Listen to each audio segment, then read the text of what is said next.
Hey guys, it's Gigi. Welcome back to my channel. This is a video that I never ever in my wildest dreams thought that I'd be making, but here we are. Life happens. Last year was absolutely wild and I had been taking a little bit of a break from YouTube, but I'm ready really now to share what I've been going through and the fact that I have been off hormones for many months. I wanted to first and foremost start this video by saying that being transgender and being on HRT, hormone replacement therapy, is not mandatory. This is something that's been part of my journey. It's been something that I've been doing for, 10 years, 11 years. And you guys have been here through it all with me, watching me through the gender I was born as, through my transition, and to now. When I say that I never, ever thought that I would be off hormones, it is like such an understatement because that was just not in the realm of possibility to me. It's just something that I've relied on. It's something that's been a constant in my life. I've also literally not prepared what I'm going to say at all for this video. I'm just going to speak to you guys. I just feel like that's the best way to go about this video. So let's get into it. First and foremost, I want to explain why.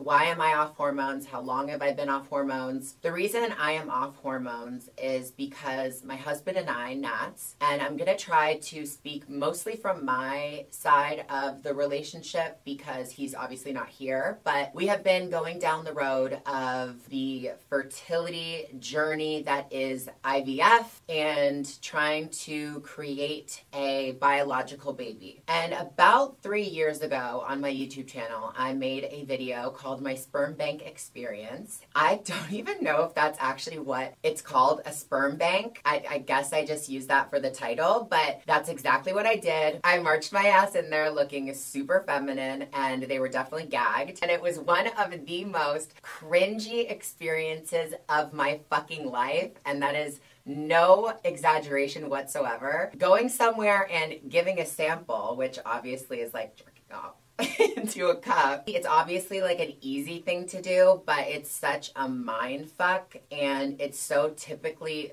extremely masculine of a thing to do, like literally even when you go in. I went into detail in this story time video, but they just like put down a sheet on this like leather, like lazy boy, like recliner chair. It just was like I was like, oh my God, like how many men have been in this room doing the same thing? Like literally just like so fucking horrible. So I just wanted to get it over with. It was just one of those things that I was like, you know what? I'm going to bite the bullet and just do it. I'm just going to see what happens. There were a few complications during that, and in the video I get into it. Some of my stuff got on the wall. I was like scooping it up. It was a whole thing.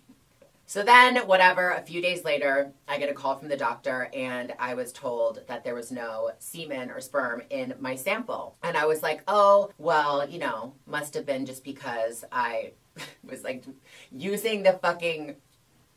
You get the picture.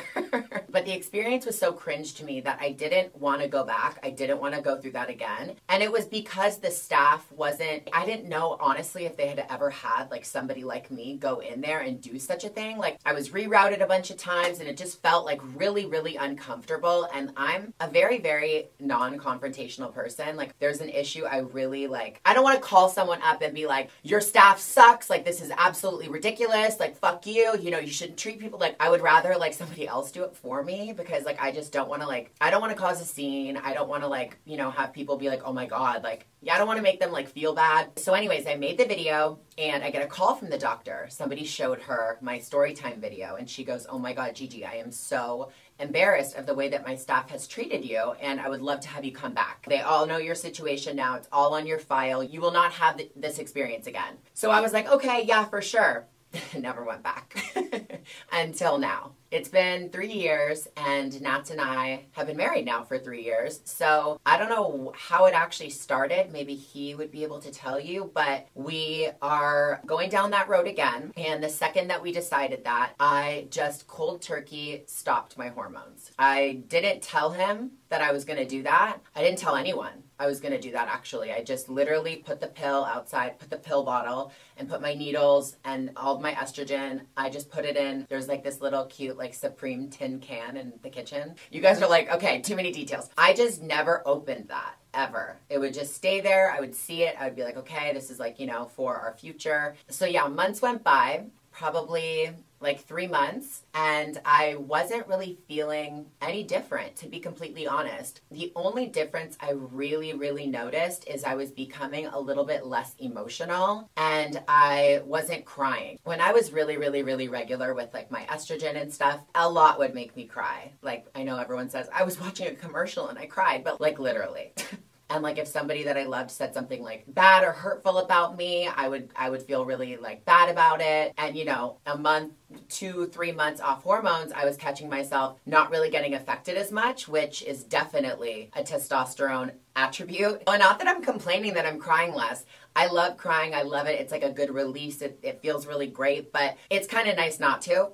Be like, oh yeah, that actually doesn't really affect me very much. Like, let's move on. But other than that, there are a few physical changes, some of which you probably can imagine. Others, a little bit more hair growth. And I don't know exactly the day that I stopped hormones altogether, but I really did stop cold turkey. I haven't like dabbled back in or been like, oh, I feel like a little bit like harsh or like a brick today. I really have just been like, okay, I'm going to stop. And now we're probably like 6, 7, 8 months in, no hormones. And it's crazy. I mean, time has just flown by, but the reason I'm doing it is for the future of Nat's and I's child. It's something that I really want really badly, and he wants really badly, and we want to try our best to get a genetic child. So about 3-4 months ago, we went back to our fertility doctor. We said, we want to give this another go. We literally went to the same doctor, by the way. She's an angel. All the staff there now is like so educated, so major. We definitely disrupted the system a little bit, but like for the better, and I'm so happy that we're back with her and it's all good because she already knows our story. We don't have to like explain ourselves again. She was like, okay, we definitely need to get another sample, see where you're at. And I let her know that I was off hormones for so long, and she was like, oh wow, good for you. You know, like that's a really smart decision, because in the fertility process, IVF, obviously, the more healthy, viable DNA and specimens that they can get, the better chance of creating the egg and the sperm meeting, creating an embryo, the healthy baby, all of that stuff. And let me tell you guys, like ignorantly, I always thought that the IVF journey was so easy. I was like, oh yeah, the eggs are retrieved,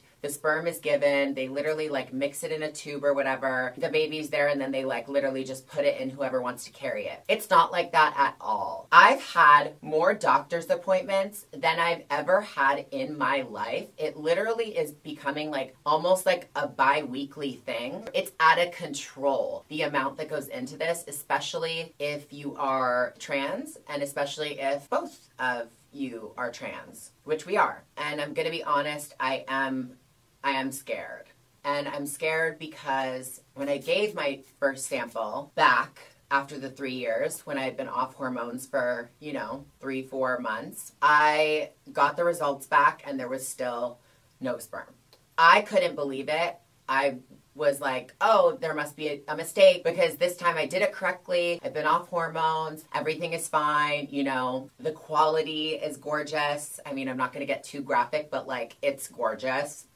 I know what like a sizable, juicy load looks like. So immediately I was like, okay, well, I have to come in and do another one. And she immediately was like, perfect, no worries. Let's give it another try. So I went, I did it again, probably like a week after, and I got the results back and there was still no sperm present. And I could not believe that. I was like, literally, how? Hearing that really crushed me, because I felt like I was doing everything that I could. You know, I was off hormones for so long, something I've never done. I felt like everything was, you know, reproducing, coming back harder than ever. Everything was really just like going kind of back. When I heard that, I was like, oh, okay, well, what else can I do then? So our amazing fertility doctor then recommends me to this special urologist, I think they're called, or maybe it's just a sperm specialist. I don't know if urology, I think it is the right word. Anyways, so I go in, I see that doctor. Obviously, there are no women in this waiting room. It's literally for sperm. It's all men in the waiting room. I don't really know what to expect, but I fill out my paperwork, whatever. I get called up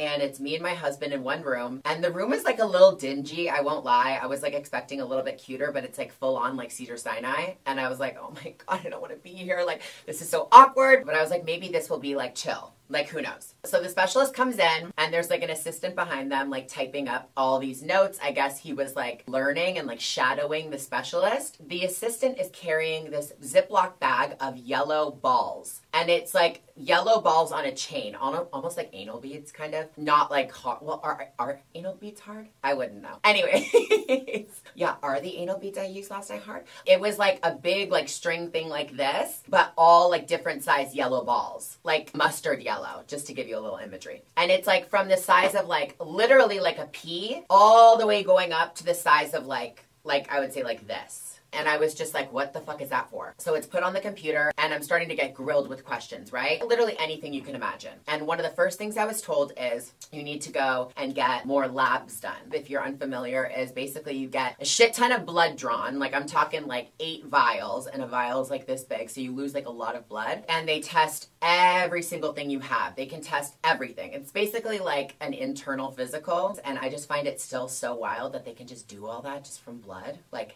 what? So in my head, I'm like, oh, great. Another doctor's appointment. Great. I'll just add that to my 150 I have this month. So then the doctor looks at me and they go, my assistant is going to go around the curtain and take notes while I turn around for a minute and you drop your pants, and then we're going to examine your balls.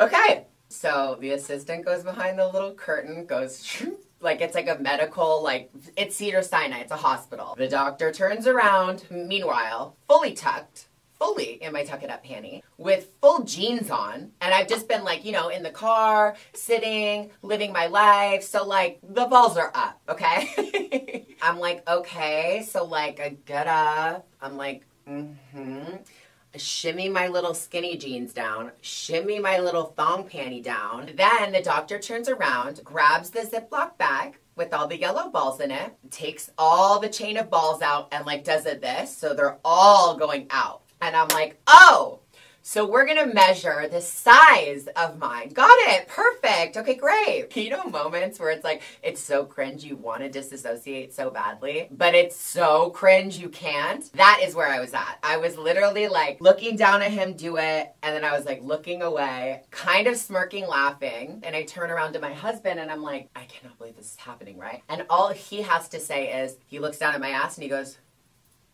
I was like, Nats? Not right now. I cannot. I literally cannot. So he's feeling it. He's like bringing the balls up, like, no, the yellow balls, like beside to be like, how big, like all this stuff. He gives me like a number of 1, and then the other one, he goes, oh, where is that other one? And I go, oh, just a second, doctor. Push down. He goes, oh, there it is. Just kill me, right? Just kill me. And then he checks me for like cancer or tumors or whatever, all this stuff that you do down there that I haven't had done in literally years. And I'm all good. So that was a gorgeous breath of fresh air that I wasn't expecting. I was like, okay, good. There's at least a little something good out of this. I got checked. Good job, Gigi. So moving on, I go to get my labs. I get all of this blood taken, and I've literally, I'm not kidding you, probably had like 30 or 40 vials of blood taken in the past few months. It comes back that my testosterone is extremely high, but it's pretty normal for a male at my age. And I was like, okay, well, that's good. You know, scientifically, duh, makes sense because I've been off hormones. But apparently your testosterone level doesn't necessarily correlate with your sperm creation if it's been low. I just thought high testosterone, killing it, amazing, probably so healthy and juicy down there, but it's not the truth. So as of right now, I am about to go to the doctor again. The holidays are just up, so it's like back to doctor's appointments and bullshit and all that. And this is like obviously not the most important thing in the grand scheme of things, but like I just want to mention the whole vanity aspect really fast because I do present extremely feminine, and it's something that's been important to me for not all of my life, but ever since I began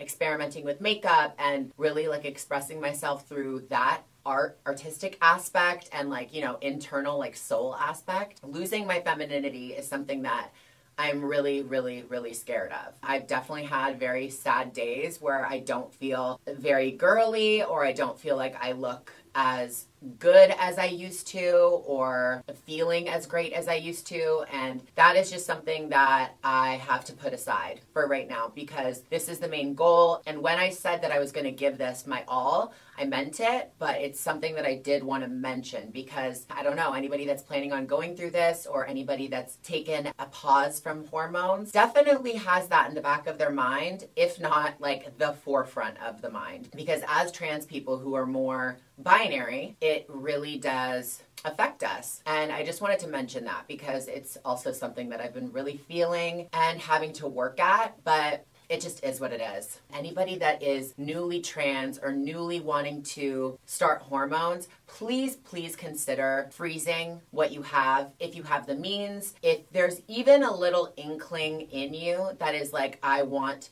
to have a biological baby, maybe someday. And that's not to say that I would have taken this advice when I transitioned at 19. I probably would have said, no, I'm never having kids. I'm going to adopt. Or, you know, I might have been persuaded if it was the right person. But this is something that I'm having to go through now, years and years later after my transition, years and years after being on hormones. I just wanted to put that out there. I actually know a couple of trans girls who have gotten gender confirming surgery and regret not freezing their sperm. So let that be what it will. Take that advice, give that advice. If anybody is newly transitioning, just try to talk to them and just put it out there, because it was like not even in my like worries at all. I did not care. I just wanted to get on hormones. I just wanted to get the train moving with my transition, and there's nothing wrong with that. I just wish that somebody had told me. Usually I like to wait on things until they're done, you know, everything is handled, until I speak on them. But I don't know what about this just feels like I needed to share it. I really, really can't wait to hear what you guys say. Any advice or tips, anybody who's gone through this, I would love, love, love to know that. And also any questions you guys may have. I'm pretty much an open book. You guys know that. I've been for years now. And I wish everyone an amazing 2023. I love you guys so much. And until I see you guys in the next one, stay gorgeous.